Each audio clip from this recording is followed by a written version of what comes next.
पदार्थ। अपने चारों ओर देखने पर हमें विभिन्न प्रकार की वस्तुएं नजर आती हैं जिसका आकार, आकृति और बनावट अलग अलग होता है। इस विश्व में प्रत्येक वस्तु जिस सामग्री से बनी होती है ऐसे वैज्ञानिकों ने पदार्थ का नाम दिया है। जिस वायु में हम सांस लेते हैं, जो भोजन हम खाते हैं, पत्थर, बादल, तारे, पौधे, पशु, यहाँ तक कि जल की एक बूंद या रेत का एक कण, ये सभी पदार्थ ध्यान देने योग्य बात यह है कि उपयुक्त सभी वस्तुओं का द्रव्यमान होता है। ये एक कुछ स्थान, आयतन घेरती हैं। प्राचीन काल से ही मनुष्य अपने आसपास के वातावरण को समझने का प्रयास करता है। भारत के प्राचीन दार्शनिकों ने पदार्थ के 5 मूल तत्वों में वर्गीकृत किए, जिसे पंचतत्व कहा गया है। ये पंचतत्व पृथ्वी, वायु, पृथ्वी, अग्नि, जल और आकाश अनेक। उनके अनुसार इन्हीं तत्वों से मिलकर सभी वस्तुएं बनी हैं, चाहे वो सजीव हो या निर्जीव। उस समय की यूनानी दार्शनिकों ने भी पदार्थ को इसी प्रकार वर्गीकृत किया। आधुनिक वैज्ञानिकों ने पदार्थ को भौतिक गुणधर्म एवं रासायनिक प्रकृति के आधार पर 2 प्रकार से वर्गीकृत किया है। पदार्थ अत्यंत सूक्ष्म कणों से बने होते हैं। ये कण इतने सूक्ष्म होते हैं कि हम उन्हें नंगी आंखों से नहीं देख सकते हैं। यह दर्शाता है कि पदार्थ की प्रकृति कणिकामय रूप में किस प्रकार की होती है। पदार्थ के कण वास्तव में बहुत छोटे होते हैं, क्योंकि किसी भी एक क्रिस्टल में लाखों सूक्ष्म कण होते हैं। इसे तब देखा जा सकता है जब डेटॉल की एक बूंद जल में डाली जाती है।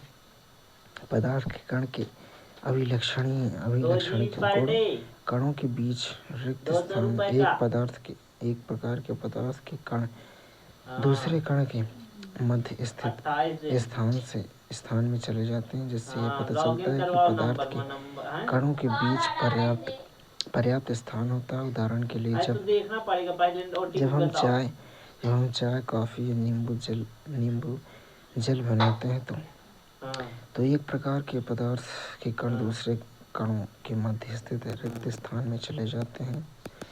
कणों की निरंतर गति, पदार्थ के कण निरंतर गति करते रहते हैं और यह गति उनमें मौजूद गतिज ऊर्जा के कारण होती है, जो तापमान पर निर्भर करती है।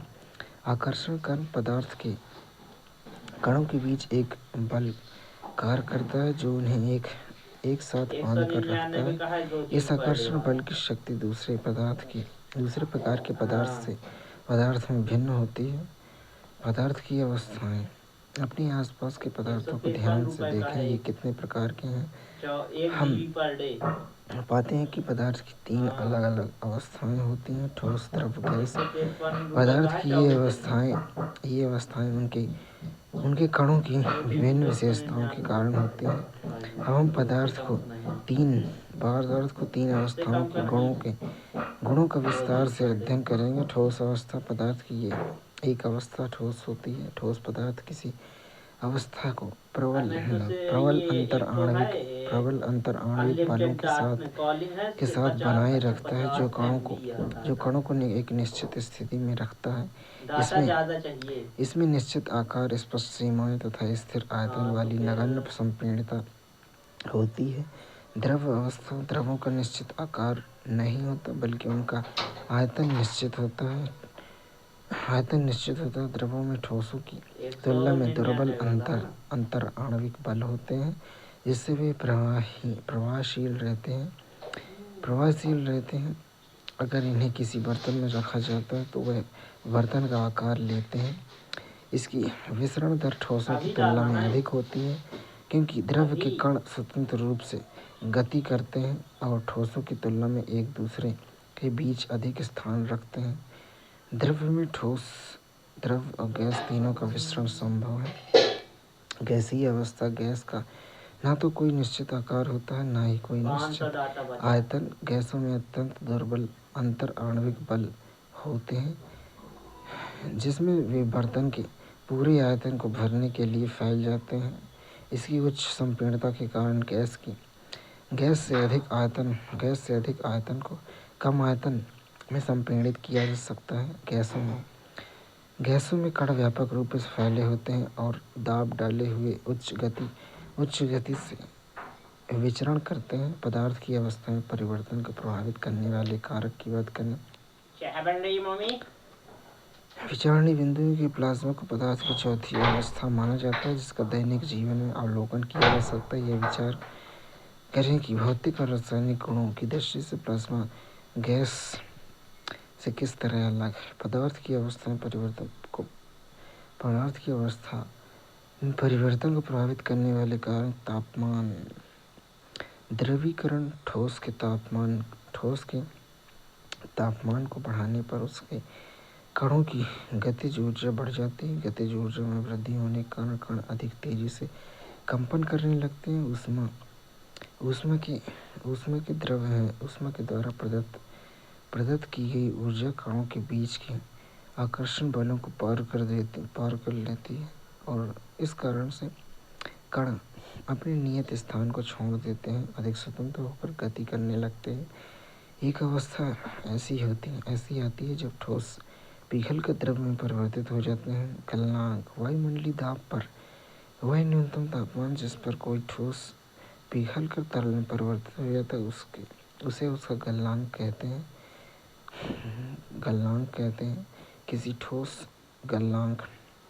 ठोस का गलनांक उसके कणों के बीच आकर्षण बल के सामर्थ्य को दर्शाता है। संतुलन की गुप्त ऊष्मा। जब कोई ठोस पिघलता है तो उसका तापमान वही रहता है क्योंकि ऊष्मा का उपयोग कणों के आकर्षण को समाप्त करने के लिए होता है, इसलिए तापमान में कोई परिवर्तन नहीं होता। यह संलग्न की गुप्त ऊष्मा होती है जिसे एक किलोग्राम ठोस को उसके गलनांक पर द्रव में बदलने के लिए आवश्यक ऊष्मा की मात्रा के रूप में परिभाषित किया जाता है। इससे ज्ञात होता है कि 0 डिग्री सेल्सियस 273 केल्विन पर जल के कणों में उसी तापमान पर बर्फ के कण की तुलना में अधिक ऊर्जा होती है। विचारणीय बिंदु है कि ऊर्ध्वपातन ठोस अवस्था से पदार्थ का गैसीय अवस्था में सीधा रूपांतरण है। कृपया उन स्थितियों के बारे में विचार करें जब अवस्था परिवर्तन की ये प्रक्रिया घटित होती है। वाष्पीकरण की गुप्त ऊष्मा। जब हम जल में ऊष्मीय ऊर्जा देते हैं तो कण अधिक तेजी से गति करते हैं। एक निश्चित तापमान पर पहुंचकर कणों में इतनी ऊर्जा आ जाती है कि वे परस्पर आकर्षण बल को तोड़कर स्वतंत्र हो जाते हैं। इस तापमान पर द्रव गैस में बदलना शुरू हो जाता है। इस संक्रमण के दौरान तापमान नियत बना रहता है तथा अतिरिक्त ऊर्जा कणों द्वारा अवशोषित कर ली जाती है। इसे वाष्पीकरण की गुप्त ऊष्मा कहा जाता है। क्वथनांक। वायुमंडलीय दाब पर जिस तापमान पर द्रव गैस परिवर्तित होना शुरू होता है उसे उसका क्वथनांक कहते हैं। ऊर्ध्वपातन द्रव अवस्था में परिवर्तित हुए बिना ठोस अवस्था में सीधे गैस में बदलने की प्रक्रिया को ऊर्ध्वपातन कहते हैं। निक्षेपण। जब कोई पदार्थ सीधे गैस से ठोस में बदल जाता है तो इस प्रक्रिया को निक्षेपण कहते हैं। दाब परिवर्तन का प्रभाव। दाब बढ़ाने और तापमान कम करने से गैस द्रवीभूत हो सकती है। उदाहरण के लिए ठोस कार्बन डाइऑक्साइड, जिसे सूखी बर्फ के नाम से जाना जाता है, बिना तरल अवस्था में परिवर्तित हुए वायुमंडलीय दाब पर सीधे गैसीय अवस्था में परिवर्तित हो जाती है। इसलिए हम ये निष्कर्ष निकाल सकते हैं कि दाब और तापमान किसी पदार्थ की अवस्था निर्धारित करते हैं, चाहे वह ठोस हो, तरल हो, गैस हो। वाष्पीकरण। द्रव पदार्थ के क्वथनांक से नीचे किसी भी तापमान पर वाष्प में बदलने की प्रक्रिया को वाष्पीकरण कहते हैं। यह तब होता है जब सतह पर मौजूद कणों का एक छोटा सा हिस्सा जिसमें से उच्च गतिज ऊर्जा होती है। अन्य कणों के आकर्षण बलों से अलग होकर वाष्प में परिवर्तित हो जाते हैं। वाष्प को प्रभावित करने वाले कारक सतही क्षेत्र, वाष्पीकरण की दर सतही क्षेत्र के समानुपाती होती है। उदाहरण के लिए कपड़ों को जल्दी सुखाने के लिए हम उन्हें फैला देते हैं। तापमान में वृद्धि के साथ अधिक कणों को पर्याप्त गतिज ऊर्जा मिलती है, जिससे वे वाष्पीकृत हो जाते हैं। आर्द्रता, वायु में विद्यमान जलवाष्प की मात्रा को आर्द्रता कहते हैं। किसी निश्चित तापमान पर हमारे आसपास की वायु में एक निश्चित मात्रा में ही जलवाष्प होती है। जब वायु में जल के कणों की मात्रा अधिक होती है तो वाष्पीकरण की दर घट जाएगी। वायु की गति, वायु के तेज होने से जलवाष्प के कण वायु के साथ उड़ जाते हैं, जिससे वाष्पीकरण की दर प्रभावित होती है। वाष्पीकरण के कारण शीतलन प्रभाव, द्रव के कण वाष्पीकरण की तुलना में ऊर्जा की क्षति को पूरा करने के लिए आसपास की ऊर्जा को अवशोषित करते हैं, जिससे वातावरण का तापमान कम हो जाता है।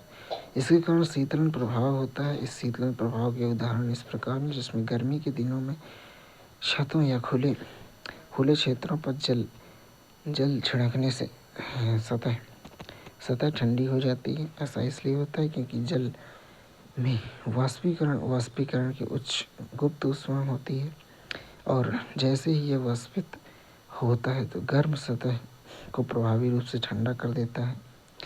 हथेली पर एसीटोन नेल पॉलिश रिमूवर डालने से हथेली ठंडी होने लगती है। एसीटोन हथेली के आसपास से ऊर्जा को अवशोषित कर लेता है, जिससे उसका वाष्पीकरण होता है, जिससे हथेली ठंडी लगती है। गर्मियों में सूती वस्त्र पहनना।